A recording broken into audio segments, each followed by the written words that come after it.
नमस्कार प्यारे विद्यार्थियों और युवा साथियों। मैं होशियारमल अपनी इस ऑनलाइन क्लास के अंदर आप सभी का तहे दिल से हार्दिक स्वागत और अभिनंदन करता हूं। प्यारे विद्यार्थियों, हम बात कर रहे थे गेस पेपर या मॉडल पेपर की। उसी क्रम में आज हम बात करेंगे बीए पार्ट थर्ड कहने का मतलब थर्ड ईयर का हिंदी साहित्य फर्स्ट प्रथम का गेस पेपर। इस पेपर का नाम होगा आधुनिक काव्य। फर्स्ट पेपर है बीए तृतीय वर्ष का 2025। मारो उद्देश्य था की सफलता, आंखों में नींद बहुत है पर सोना नहीं है, यही समय है कुछ करने का मेरे दोस्त, इसे खोना नहीं है। आपके पेपर का समय रहेगा 3 घंटे। पूर्णांक होगा 100 अंक का पेपर कितने अंक का होगा?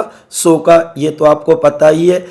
उसके बाद में आप देखोगे महत्वपूर्ण प्रश्न 2025 गेस पेपर या मॉडल पेपर पे चर्चा करेंगे और हम अपने सिलेबस या पाठ्यक्रम को भी देखेंगे कि हिंदी साहित्य फर्स्ट आधुनिक काव्य का पाठ्यक्रम या सिलेबस क्या है।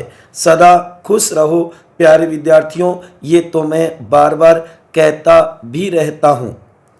आप देखोगे आपके पेपर में 3 सेक्शन होंगे, 3 खंड होंगे, खंड ए, खंड ब, खंड स।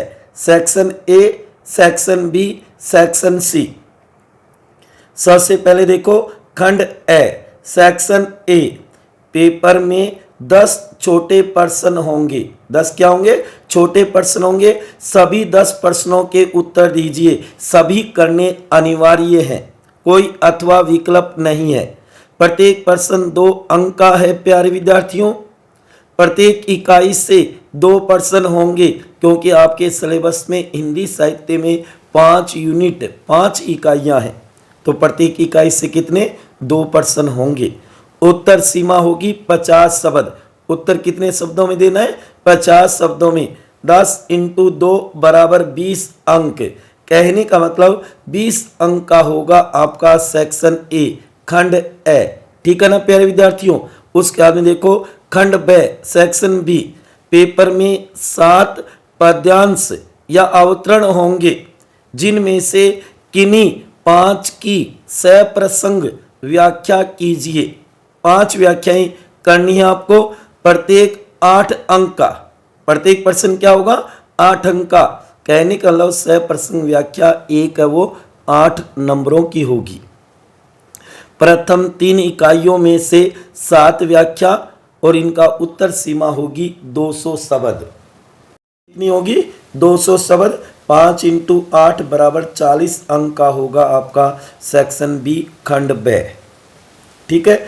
इसमें हो सकता है आपके 5 यूनिट में से 2 क्वेश्चन भी आ सकते हैं प्यारे विद्यार्थियों, गौर करना। उसके बाद देखो खंड स, सेक्शन सी। पेपर में 4 प्रश्न होंगे, जिनमें से किन्हीं 2 प्रश्नों के उत्तर दीजिए। आपको केवल कितने करने हैं? 2 ही प्रश्न करने हैं। प्रत्येक प्रश्न 20 अंक का है। उत्तर सीमा होगी 500 शब्द, क्योंकि ये निबंधात्मक है। 5 पेज भरने पड़ेंगे। 500 शब्दों में उत्तर देना है प्यारे विद्यार्थियों। 2 × 20 बराबर 40 अंक का रहेगा सेक्शन सी, खंड स। इस प्रकार से आपका पेपर 3 खंडों में बंटा हुआ होगा। गौर करना प्यारे विद्यार्थियों, जो कि आप देखोगे खंड ए में 10 सभी के सभी करने हैं। खंड ब में आपके 7 ये मानो व्याख्याएं, जो कि आपको 5 ही करनी है। उसके बाद में खंड स में कितने क्वेश्चन होंगे? ध्यान देना 4। आपको कोई 2 करने हैं, कोई भी 2 क्वेश्चन करने हैं। ये तो रहेगा पेपर का पैटर्न। अब देखते हैं मोस्ट इंपॉर्टेंट क्वेश्चन कौन कौन से रह सकते हैं प्यारे विद्यार्थियों, उस पर ध्यान देना। अति महत्वपूर्ण क्वेश्चनों के ऊपर हम चर्चा करेंगे। ठीक है ना। सबसे पहले देखो खंड ए, सेक्शन ए, जो कि 10 छोटे आएंगे, सभी के सभी आपको करने होंगे। छोटे प्रश्न स्वयं तैयार करने हैं प्यारे विद्यार्थियों, क्योंकि छोटे क्वेश्चनों का कोई गेस नहीं बनता है। जो भी आपके पास अध्ययन सामग्री है, चाहे आपके पास टेक्स्ट बुक हो, पासबुक हो, अच्छे टीचर के नोट्स हो सकते हैं, या फिर 1 वीक सीरीज है उसमें शुरू में जो अति लघुरात्मक प्रश्न दे रखे हैं उनको तैयार कर लेना, संभवतः उनमें से आ जाएगा। जैसे कि कवियों का जीवन परिचय तैयार कर लेना, उनकी प्रमुख कविताएं देख लेना और उनकी कोई महत्वपूर्ण रचनाएं हैं वो देख लेना। कविताओं का मूल भाव तैयार कर लेना प्यारे विद्यार्थियों, पूछा जा सकता है। उसके बाद में रश्मि रथी के 7 स्वर्गों का परिचय पूछ सकता है, मार्क्सवाद का अर्थ पूछ सकता है, साधारणीकरण क्या है स्पष्ट कीजिए ये पूछा जा सकता है, रूपवाद का अर्थ पूछा जा सकता है, रस का अर्थ, रस के भेद, ये मानो रस से संबंधित जो भी छोटे क्वेश्चन है वो सभी तैयार कर लेना प्यारे विद्यार्थियों, क्योंकि रस से संबंधित क्वेश्चन जरूर आएगा, चाहे वो अर्थ पूछे, चाहे उसके भेद पूछे, स्वरूप पूछे, तो ये मानो रस वाले क्वेश्चन तो जरूर तैयार कर लेना मेरे प्यारे विद्यार्थियों। बिंब व प्रतीक आदि ये मानो क्वेश्चन आ सकते हैं, ऐसे क्वेश्चन आपको तैयार करने हैं। खंड ए में छोटे क्वेश्चन जो आपको स्वयं तैयार करने हैं, क्योंकि छोटे क्वेश्चनों का कोई गेस नहीं लगता, मोस्ट इम्पोर्टेंट नहीं लगता, क्योंकि पेपर सेटर कहीं से भी कोई भी बात उठा करके छोटा क्वेश्चन बना सकता है। किसी कविता का मूल भाव पूछ सकता है, किसी कवि का ये मानो परिचय से भी क्वेश्चन बना सकता है। तो इस तरीके से छोटे क्वेश्चन तो आपको स्वयं तैयार करने होंगे, खुद ही तैयार करो प्यारे विद्यार्थियों। उसके बाद में देखो खंड ब सेक्शन बी में देखो सप्रसंग व्याख्या की दृष्टि से महत्वपूर्ण पाठ कौन कौन से हो सकते हैं, जो कि व्याख्या अथवा में होगी प्यारे विद्यार्थियों। जैसे कि 2, 1 उसके नीचे अथवा में, दोनों में से एक का चयन करते हुए आपको कुल 5, ठीक है ना। तो इसमें देखो पहली व्याख्या तो आपकी रश्मि रथी जो कि रामधारी दिनकर की जो रचना है ना उसमें से हर हाल में आएगी प्यारे विद्यार्थियों, चाहे बेझिझक आप उसका सप्रसंग बना देना, फिर व्याख्या और लास्ट में विशेष जरूर लिख देना। सप्रसंग है ना वो अच्छी तरीके से लिखना प्यारे विद्यार्थियों कि किसकी रचना है, इसका लेखक कौन है, ये कविता कौन सी है जिससे इसको लिया गया है, इसका मूल भाव क्या है, ये चीजें आपको जरूर ध्यान में रखनी है अगर अच्छे नंबर लाने हैं तो रश्मि रथी तो जरूर तैयार कर लेना। ये मानो पहला क्वेश्चन सप्रसंग व्याख्या में उसी का होगा। दूसरा ध्यान देना, दूसरी व्याख्या आ सकती है सरदा सरग जयप्रकाश जयशंकर प्रसाद, गौर करना, जो कि सरदा सरग जयशंकर प्रसाद की जो कविता है उसमें से आने की संभावना है। उसके बाद में धर्मवीर भारती, जो कि धर्मवीर भारती है ना उसकी एक रचना जो कि टूटा पहिया है, उपलब्धि है, बोवाई का गीत है, उनमें से आने की संभावना है। चौथा है निराला, जो कि निराला से भी ये मानो कि सप्रसंग व्याख्या आ सकती है, चाहे कौन तुम, शुभ्र किरण, उसके बाद में आप देखोगे जूही की कली है, संध्या सुंदरी है, उनमें से आ सकती है सप्रसंग व्याख्या। 5 नंबर पे केदारनाथ अग्रवाल, केदारनाथ अग्रवाल जो कि इसकी कविता है ये धरती है उस किसान की, उसमें से सप्रसंग व्याख्या आ सकती है। छठे पे आप देखोगे ऋतुराज, ऋतुराज की जो कविता है वो है छात्रावास में कविता पाठ, कन्यादान और परिसर, उनमें से आ सकती है सप्रसंग व्याख्या। और 7 नंबर है नरेश मेहता, नरेश मेहता और इनकी प्रमुख कविता है माँ, वृक्षत्व और उसके बाद में आप देखोगे केवल हिम, इनसे आ सकती है। इन व्याख्याओं के साथ साथ प्यारे विद्यार्थियों 5वीं जो यूनिट है, इकाई है ना, उसमें से 2 प्रश्न भी आ सकते हैं, हो सकते हैं, गौर करना, तो वो क्वेश्चन इन्हीं में से मिल सकते हैं, ठीक है ना। तो इसलिए 2 क्वेश्चन भी चाहो तो तैयार कर लेना, या फिर आप केवल सप्रसंग व्याख्या कर देना 5, जो कि एक 8 नंबर की है। तो ये मानो कि खंड ब है ना वो 40 अंकों का है प्यारे विद्यार्थियों, गौर करो। ठीक है ना, समझ गए। उसके बाद में देखो आगे खंड 6, इसमें आपने देखा कि कुल 4 प्रश्न होंगे जो कि आपको करने कितने 2, और वो भी निबंधात्मक है। 20 नंबर का एक क्वेश्चन होगा, तो ये मानो 2 क्वेश्चन करोगे तो 40 अंकों का काम होगा।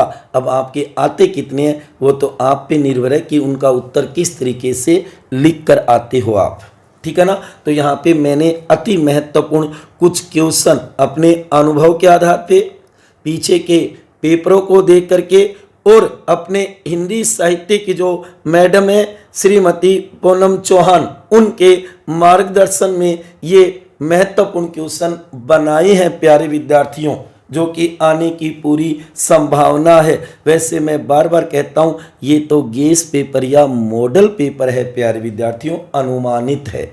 देखो इसमें नंबर 1 पहला क्वेश्चन, जो कि रश्मि रथी काव्य के भावात्मक और कलात्मक सौंदर्य को अपेक्षित उदाहरणों सहित स्पष्ट कीजिए। या फिर इसकी जगह आ सकता है कि रश्मि रथी जो काव्य है किसका है, रामधारी सिंह दिनकर में जो केंद्रीय पात्र है कौन है, कर्ण। कौन है इसके अंदर, कर्ण की चारित्रिक विशेषताएं बताइए, चारित्रिक विशेषताओं का वर्णन कीजिए। सीधी सी बात है, रश्मि रथी का क्वेश्चन आएगा। चाहे उसके अंदर आप देखो उसका मूल भाव पूछ सकता है, भावात्मक और कलात्मक सौंदर्य के बारे में पूछ सकता है, या फिर उसका जो केंद्रीय पात्र है कर्ण, उसकी चारित्रिक विशेषताएं पूछ सकता है। तो इसलिए इसे तो जरूर तैयार कर लेना। नंबर 2 श्रद्धा सृग, जो कि किसका है, ध्यान देना, श्रद्धा सृग है जयशंकर प्रसाद, ठीक है ना। उसमें कहा है कि निराशा और पलायनवादी व्यक्ति के लिए आशा और कर्मठता का मधुर संदेश देता है, स्पष्ट कीजिए। बहुत ही महत्वपूर्ण क्वेश्चन है, वेरी वेरी मोस्ट है, आने की पूरी संभावना है। इसे तैयार कर लेना प्यारे विद्यार्थियों। जो भी आपके पास अध्ययन सामग्री है उसके अंदर इसका चिन्ह लगा करके और इसका उत्तर तैयार कर लेना। नंबर 3 धूमिल की मोचीराम कविता में निहित मूल भाव को स्पष्ट कीजिए, ठीक है ना। या फिर इसकी जगह महादेवी वर्मा का प्रश्न भी आ सकता है। कहते नहीं कि महादेवी जो है वो वेदना की कवित्री है, स्पष्ट कीजिए।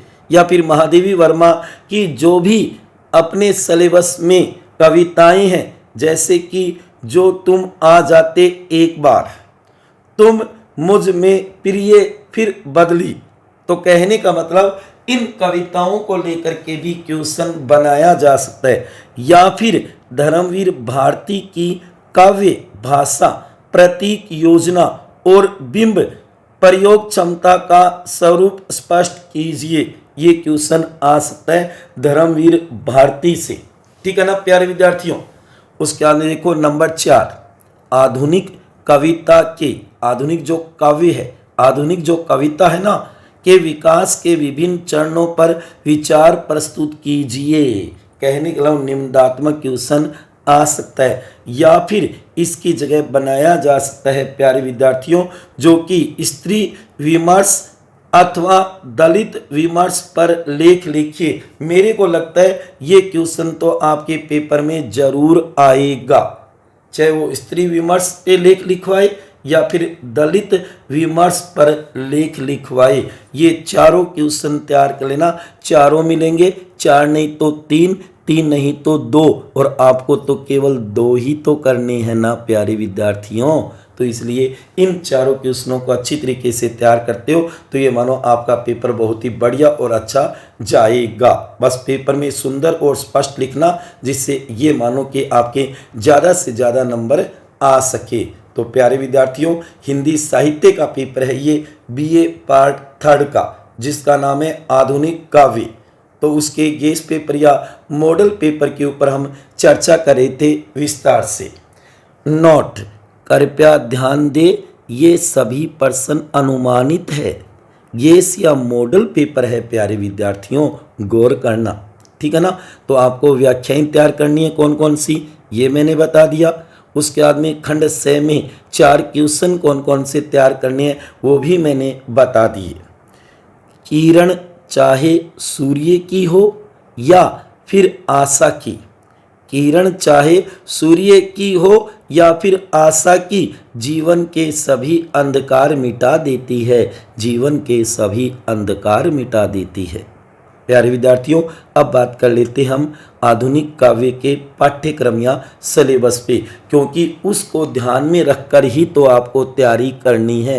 आपको पता तो होना चाहिए कि कौन कौन से कवि और उनकी कौन कौन सी ये मानो कविताएं हैं हमारे सिलेबस में, जो कि 5 यूनिटों में बटा हुआ है।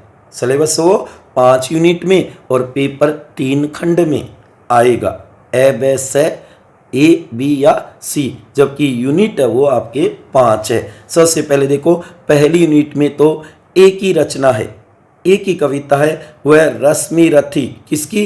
रामधारी सिंह दिनकर, लोक भारती प्रकाशन नई दिल्ली। तो गौर करना, रश्मि रथी, ठीक है ना। उसके बाद में सेकंड यूनिट, जिसके अंदर आप देखोगे मैथिली शरण गुप्त, इसके अंदर आप देखोगे ये 5 कवि और उनकी प्रमुख ये मानो कविताएं, जैसे कि मैथिली शरण गुप्त, मैथिली शरण गुप्त है, उसकी प्रमुख कविताएं हैं केकई परिताप, सखी वे मुझसे कहकर जाते, दोनों ओर प्रेम पलता है। ये तो है मैथिली शरण गुप्त की। उसके बाद में है निराला, जो कि आप देखोगे निराला की प्रमुख रचनाएं हैं, कविताएं हैं कौन तुम, शुभ्र किरण वसना, जो कि गीतिका, जूही की कली, परिमल और संध्या सुंदरी अप्सरा, ठीक है ना। उसके बाद में सुमित्रानंद पंथ, जो कि इसकी प्रसिद्ध रचना है मौन निमंत्रण, ये तो पल्लव, एक तारा, नौका विहार, ये गुंजन।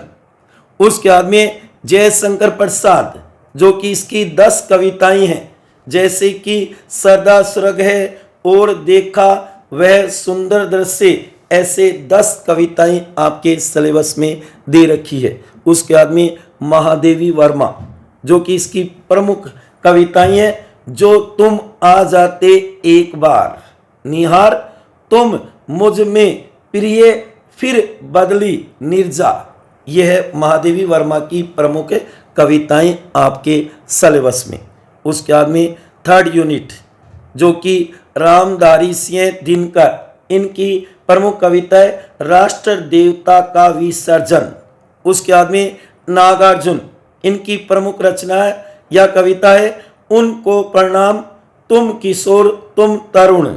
उसके बाद में धर्मवीर भारती, टूटा पहिया, उपलब्धि, बोवाई का गीत, ये प्रमुख कविताएं हैं धर्मवीर भारती की।